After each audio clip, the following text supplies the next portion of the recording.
दोस्तों नमस्कार, आदाब, सत श्री अकाल। उर्मिलेश संवाद के इस खास एपिसोड में आपका स्वागत है।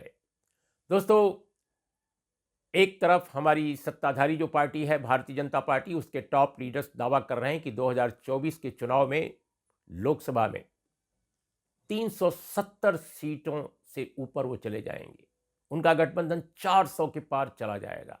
एक तरफ इस तरह की दावेदारी है और दूसरी तरफ हम देख रहे हैं कि जो ईडी है उसकी लगातार छापेमारी है। 6 फरवरी को बताया जाता है कि 12 जगहों पर उन्होंने छापे मारे हैं दिल्ली में, दिल्ली के आसपास। और ये आम आदमी पार्टी के जितने प्रमुख कुछ नेता हैं, उनके एक राज्यसभा के एमपी हैं मिस्टर गुप्ता, एमपी गुप्ता, और इसके अलावा जल बोर्ड के कुछ ऑफिशियल्स हैं। इसके अलावा अरविंद केजरीवाल के जो पीएस हैं विभव कुमार, इस तरह के तमाम लोगों पर छापेमारियां हुई हैं। अब सवाल इस बात का है कि छापेमारियां इलेक्शन के ऐन पहले ही क्यों हो रही हैं। हमने देखा कि झारखंड में क्या हुआ। झारखंड में चीफ मिनिस्टर को ही गिरफ्तार कर लिया गया। भाई, इतने सालों का केस है, इतने लंबे समय से उसकी तहकीकात चल रही है, लेकिन इलेक्शन कमीशन से पहले ही सब कुछ करना। बहरहाल चीजें वहां तो संभल गई, लेकिन जो इस वक्त दिल्ली और आसपास के इलाकों में हो रहा है छापेमारी छापेमारी, इसके साथ ही इलेक्शन कमीशन ऑफ इंडिया पहले शिवसेना को, उद्धव ठाकरे को, जो मूल पार्टी थी शिवसेना की, उसको उन्होंने बताया कि नहीं, अब आप मूल पार्टी नहीं रहे, अब आप एक नाथ शिंदे जो आपकी पार्टी से टूट कर बने हैं वो मूल पार्टी कहलाएंगे और आप जो हैं दोयम दर्जे की पार्टी रहेंगे, यानी आप प्रामाणिक पार्टी नहीं है, आप अपना गुट एक आपका है। ठीक उसी तरह से इलेक्शन कमीशन ने आज एक नया फैसला सुना दिया। आज का मतलब 6 फरवरी की बात मैं कर रहा हूं।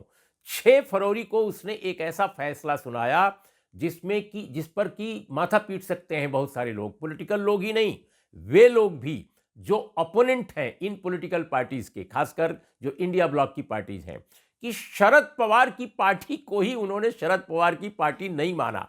उनका कहना है कि अजित पवार जो उनके भतीजे हैं, वो जो अपना गुट उन्होंने बना रखा है, शरद पवार की पार्टी से फूटकर जो गए हैं लोग, भारतीय जनता पार्टी के साथ मिलकर जो सरकार में है, वो कह रहे हैं कि उनकी पार्टी मूल पार्टी अब है, आपकी पार्टी नहीं है, यानी शरद पवार की पार्टी नहीं है, जिन्होंने कांग्रेस से अलग होकर ये नई पार्टी बनाई थी।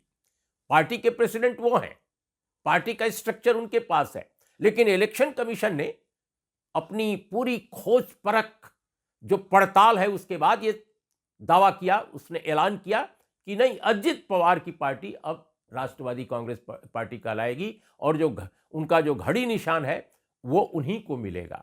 अब शरद पवार की पार्टी के बारे में मैंने सुना है, जैसा बता रहे कि जयंत पाटिल ने कहा कि हम सुप्रीम कोर्ट जाएंगे। जयंत पाटिल जो पार्टी के बड़े नेता हैं, कि हम सुप्रीम कोर्ट में इसको चुनौती देंगे। बहरहाल सुप्रीम कोर्ट में चुनौती होती रहेगी, तब तक इलेक्शन आएगा, इलेक्शन बीत जाएगा, पता नहीं फैसला कब होगा, मैं नहीं जानता, या हो सकता है फैसला जल्दी भी हो जाए।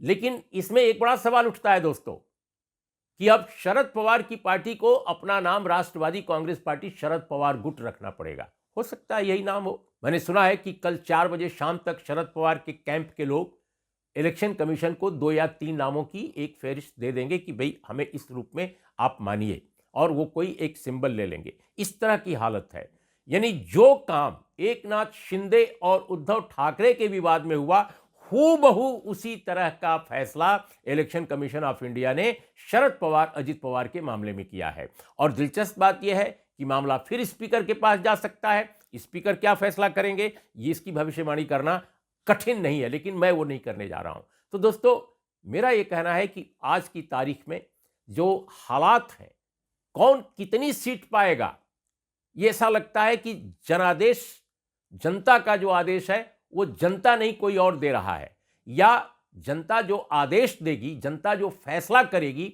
उसके लिए माहौल और पृष्ठभूमि कोई और तैयार कर रहा है। और एक ऐसा ऐसा राजनीतिक माहौल बना दिया जा रहा है जिससे लगे कि जीतने वाला तो पहले से तय है।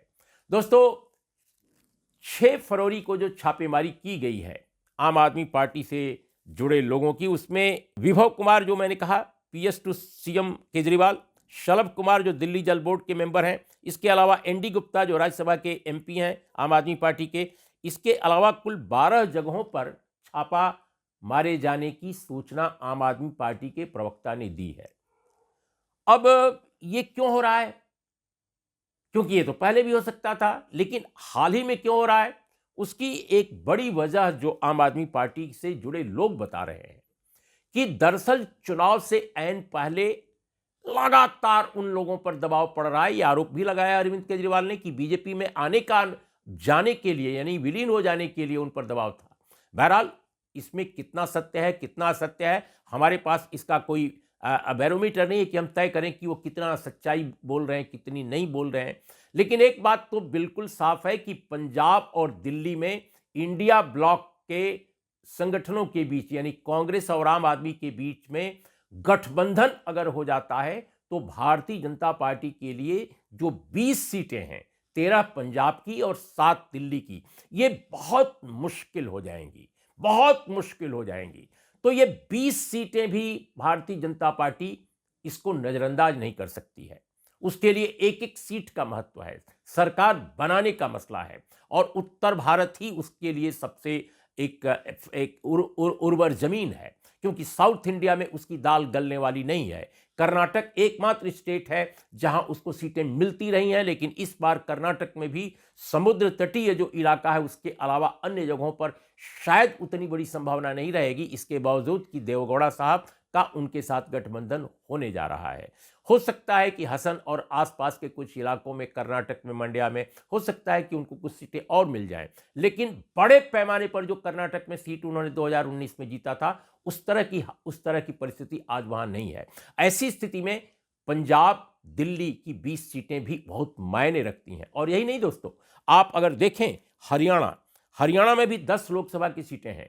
आम आदमी पार्टी भले ही बड़ी ताकत नहीं है, लेकिन आम आदमी पार्टी और कांग्रेस अगर मिलकर भी चुनाव लड़ जाते हैं वहां हरियाणा में, तो मुश्किल पड़ जाएगी भारतीय जनता पार्टी के लिए, इसमें कोई दो राय नहीं है। तो इस तरह 30 सीटें लोकसभा की आम आदमी पार्टी और कांग्रेस के संभावित गठबंधन से भारतीय जनता पार्टी के लिए काफी मुश्किलात पैदा कर सकती हैं।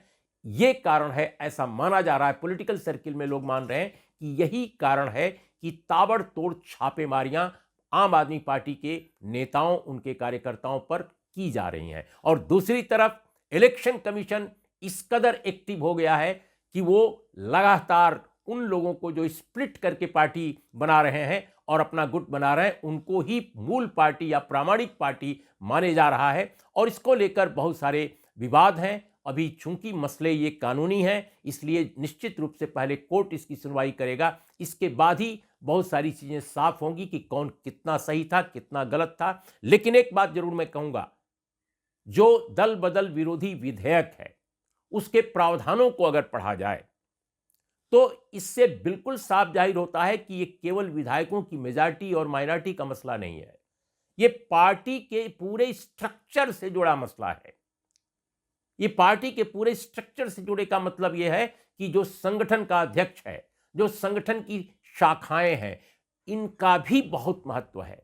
इलेक्शन कमीशन ऑफ इंडिया किन चीजों को महत्व दे रहा है और किन चीजों को महत्व नहीं दे रहा है, यह भी बड़ा दिलचस्प है। इलेक्शन कमीशन ऑफ इंडिया ने पहले कहा था शिवसेना के मामले में कि उनको नया संविधान उसका मिला ही नहीं था, नया उसका कार्यक्रम ही नहीं मिला था, जबकि उद्धव ठाकरे ने डंके की चोट पर कहा इलेक्शन कमीशन के फैसले के बाद, और वो भी स्पीकर मिस्टर नार्वेकर के फैसले के बाद भी दोहराया कि इलेक्शन कमीशन में बाकायदा उन्होंने बाद के जितने संशोधन किए गए थे पार्टी के प्रावधानों में, वो सारे के सारे डॉक्यूमेंट न केवल दिए हैं, बल्कि इलेक्शन कमीशन की ओर से उनके अधिकारियों के हस्ताक्षर और मुहर तक लगी है कागज पर, प्राप्ति का, यानी रिसीव किया है।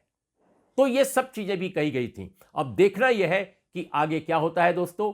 तो ये एक बड़ा दिलचस्प सिनारियो दिखाई दे रहा है कि बीजेपी दावा कर रही है 370 का, एनडीए के लिए दावा कर रही है 400 पार का, और दूसरी तरफ इलेक्शन कमीशन ऑफ इंडिया और जो ईडी है वो अपना काम अपने ढंग से कर रहे हैं। इलेक्शन कितना पारदर्शी होगा, कितना स्वतंत्र होगा, कितना निष्पक्ष होगा, ये बड़ा सवाल बना रहेगा।